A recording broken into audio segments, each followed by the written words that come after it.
Hello friends, வணக்கம். Welcome to my channel. இன்றைக்கி நம்ம பார்க்க போகிற ரெசிபி என்னென்னா கிவி ஃப்ரூட் ஸ்மூத்தி தான் பார்க்க போகிறோம். அதுக்கு முன்னாடி இதுவரை இந்த சேனலை சப்ஸ்கிரைப் பண்ணாமல் இருந்தீங்கன்னா மறக்காமல் சப்ஸ்கிரைப் பண்ணிடுங்க.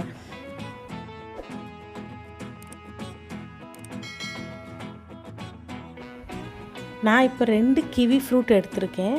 நம்ம அதோட தோலை எடுத்துட்டு நம்ம கட் பண்ணி வச்சுக்கலாம்.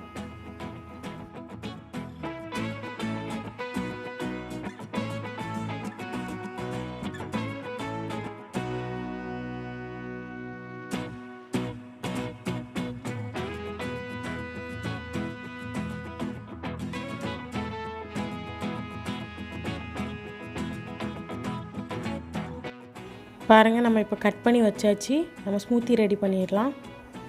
முதல்ல நம்ம மிக்ஸி ஜாரில் ஓட்ஸ் எடுத்துக்கலாம். ஓட்ஸு கொஞ்சமாக எடுத்துக்கோங்க.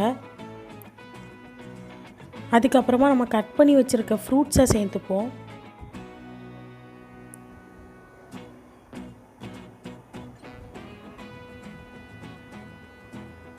அப்புறம் இதுக்கு தேவையான சுகர் சேர்த்துக்கலாம். ஒரு 3 இல்லை 4 டீஸ்பூன் சுகர் சேர்த்துக்கோங்க. கடைசியாக நம்ம பால் சேர்த்துக்கலாம். ஒரு அரை கப்பு சேர்த்துப்போம், இல்லைனா 1 கப்பு சேர்த்துக்கலாம். உங்களுக்கு எவ்வளோ தேவையோ அது சேர்த்துக்கலாம். நீங்கள் நிறைய ஊற்றிட்டிங்கன்னா கொஞ்சம் தண்ணியாக வரும், கம்மியாக ஊற்றினீங்கன்னா கொஞ்சம் கட்டியாக இருக்கும். இதை நம்ம அரைச்சி எடுத்துக்கலாம். பாருங்கள், ரெடி ஆகிடுச்சு. ரொம்ப ஈஸி தான். இந்த கிவி ஃப்ரூட் நம்ம சும்மா சாப்பிட்றதுக்கு எல்லாருக்கும் பிடிக்காது. இந்த மாதிரி ஸ்மூத்தி மாதிரி பண்ணி கொடுங்க, கண்டிப்பாக பிடிக்கும்.